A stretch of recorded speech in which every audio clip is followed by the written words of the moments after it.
জন্য নষ্ট হয়ে যাবে। এই জন্য সে এত খাটাখাটনি করে পরীক্ষায় ভালো ফল করার জন্য সে পরীক্ষা দেয় এবং পরীক্ষার রেজাল্ট এই পৃথিবীতেই হয়। ঠিক কিনা বলে? খাতা দেখতে যতদিন লাগে তারপরে পরীক্ষা হয়। খুব লক্ষ্য করুন, আমাদেরও একটা পরীক্ষা চলতেছে এই পৃথিবীতে সকলে। ওটা শিক্ষাঙ্গনের পরীক্ষা, এটা জীবনের পরীক্ষা। এই যে ওর পরীক্ষার ডিউরেশন সময়কাল 3 ঘন্টা, আর আমাদের পরীক্ষার সমস্ত মানুষের পরীক্ষার সময়কাল হলো জন্ম থেকে শুরু করে মৃত্যু পর্যন্ত। এর মধ্যে বালেগ হওয়া পর্যন্ত সময়টা কনসিডারেবল, ক্ষমার যোগ্য।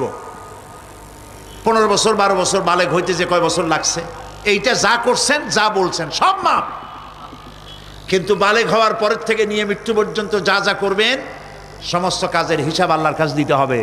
একটা প্রশ্ন করি আপনাদের কাছে,